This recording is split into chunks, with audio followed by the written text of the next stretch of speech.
T minus 30 seconds.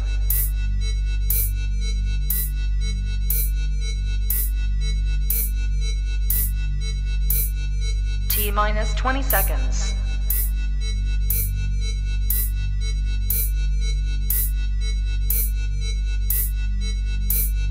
Ten, 9, 8, 7, 6, 5, 4, 3, 2, 1, 0.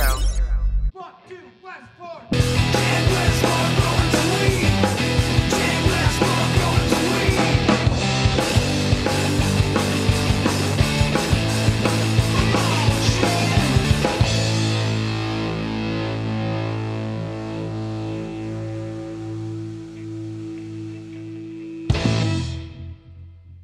Hey everybody, Chad Westport here, and we are back with another episode of Just One Thing. And that's where I go out into the grow community to talk with experienced growers about just one thing they think all new growers should know about.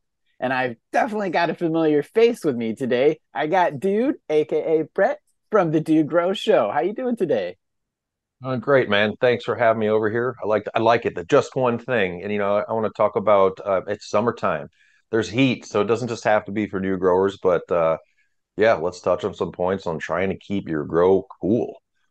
Absolutely, because whether you're in the heat wave in the US right now or in Spain, you've got to deal with heat. So please share your just one thing with new growers. Well, if you have the luxury, and if you know me, the first thing is I take the summer off. I got enough going on with outside, like other pepper plants, tomatoes, keep the wife happy, throw some garlic in the ground, which I love. And I shut down until we get back into fall, so I don't have to blast that AC. It's usually manageable. It's when you get into like those heat spells, or if you get a week of a heat wave, maybe it's just this one week that's really screwing your garden during the summertime.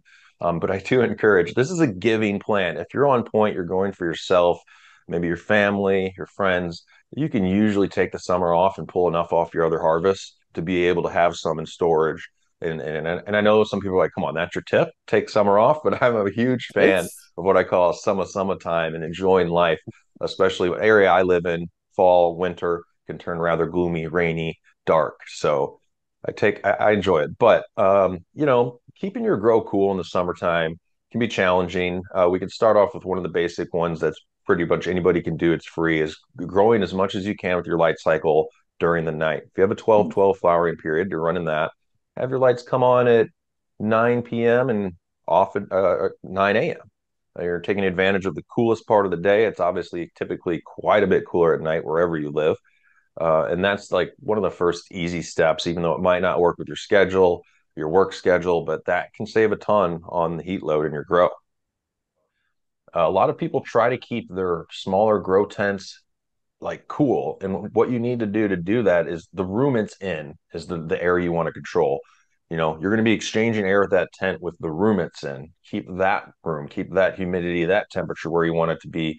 Because having a 2x4 tent, a 4x4 tent, I've had a 5x5 tent that I put an AC, a window unit AC, cut on the side of a 5x5 tent, CO2, humidifier, everything. And you can dial it in, but it's really tricky with that smaller airspace. So really, you're trying to keep the air outside of that and just be doing the exchange. And then if you want it all, you get a mini split. Those have really been to give you the most control. You do have to have part of that unit outside. You might need, depending on which one you get, an HVAC, which I do recommend having somebody that can properly connect it and work with the lines and everything. But those are awesome, man. I had one that was a little oversized for a 2-liter in Colorado, and I could drop it right down to like almost 59, towards the end of flower if I wanted to do some temp swings to try and pull out some different attributes of the flower. So most affordable AC is a window unit. It's not applicable for everybody. Some people don't want that back end sticking outside of their house, maybe outside of an area in their basement, which it'll heat up. Obviously, a window unit will kick heat off the back and heat up whatever area that it's in. So you got to be exhausting that as well. Can be a safety concern for your grow. If somebody notices it, it can be easy access if you live in an area where it might not be safe for somebody to know you have a grow going on in this room. Why is there a window unit going in the fall? I've seen that, in the wintertime even almost. Yeah. But then there's the portable hoses portable ACs, I should say, single hose and dual hose ACs that you can put in a room. If you're using these air conditioners and you're exhausting outside of your room or outside, they will bring some odor with them. So that as well is something to think about. So, if you don't have AC in the summer, otherwise you're just left with air exchange. That's your last option. I've done that before. Cool Colorado nights. Most of the grow light cycle, again, is on at night. You're going to have to filter that air. If you are bringing in cool air from outside, filter that. Make sure you're using a type of filter that's taking care of mold, bugs. Horty Control, if they're still in business, they made pretty cool filters for going end of inline ducking. But taking advantage of cool air at night, if you can, might be like your last option as far as that's affordable AC for everybody. But yeah, the coolest part of the house, that's always almost going to be the basement, is the best place to grow for sure. You just brought me back to what, so my first house I grew in Colorado is me and my girlfriend, and then we didn't have any kids at that time, no worries. And then when she got pregnant, it's like, okay, this is still, even though I'm a medical grower, but prohibition land, like not going to grow in the same house. As times were a little different back in 2004 or five. Oh So I yeah. was like, okay, we're gonna have to, but let's get another house under your name since you don't have a house yet. And it was a lot easier to get a house then.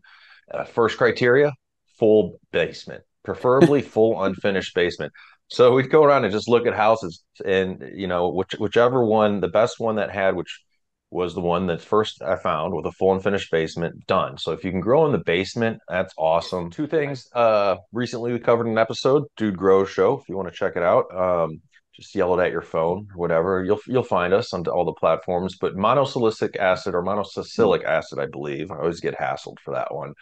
Yeah, me too. Foliar spraying, toughening your plant up, man, making it stronger for the heat. It can handle the heat better. I know you can water monosilicic acid in. It's more available to your plant. It's a foliar spray.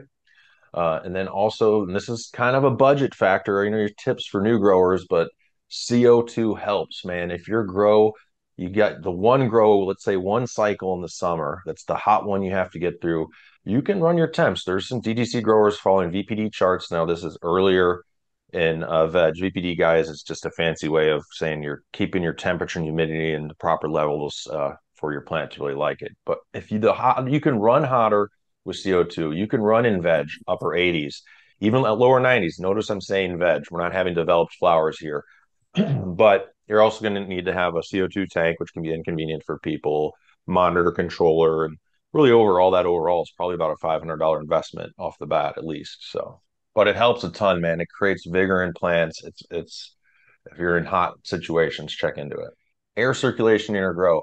Do have a floor fan or two floor fans, even if they're little small, tiny ones in a tent, as well as some hopefully clip-on ones that oscillate. AC Infinity has some cool ones. But airflow constant in your tent from the ground up, down, all around really is gonna, help out, especially when you want to move that cool air around too. If you're looking at it like, man, I can pull off a summer grow, but I'm going to have to buy this equipment, this equipment. It might, my strain might not like it, which is one more tip. There are some strains that are more heat resistant than others. Now you're gonna have to do some Googling around for that, but there definitely are. But in the end, review it all, review what your money you're gonna have to put into your grow, which you can use this equipment, you can use CO2 non-summer as well, and decide if, like how I started this, man, should I just take it off this summer, get at it in September? Kids are back to school, got more time on my hands, whatever it is. And I know I'm not trying to deter growing, but take it into account, man. Sometimes it's a big investment for one cycle, and then the rest of the year you're good to go. You don't really need that AC as much, or you don't really need to be pumping CO2. So we'll keep on growing. Absolutely, man. Well, thank you for making the time today to come and do this. And now that I've heard that, I'm going to hold you to it. We're going to do a full episode together in the future, just talking about everything grow. Because I've seen you do it in the past, man. You've got a lot of excellent information, which is why I wanted to bring you here for the Just One Thing today. Appreciate it. Yeah. And kind of like you said, pick up your phone, scream, well, I won't scream it in there. Do We grow got show. yeah. Spotify, iTunes, YouTube, if you want the full visual show, which is great. Shout out, got a great producer, Grambo, or just yell Dude Grows at your phone. You'll find us. Awesome. Well, this has been a great episode of Just One Thing. Thank you very much. And for everybody watching, stay tuned. We got more coming in the future. And until the next one, everybody, party on. Stay higher. Fuck you, Westport!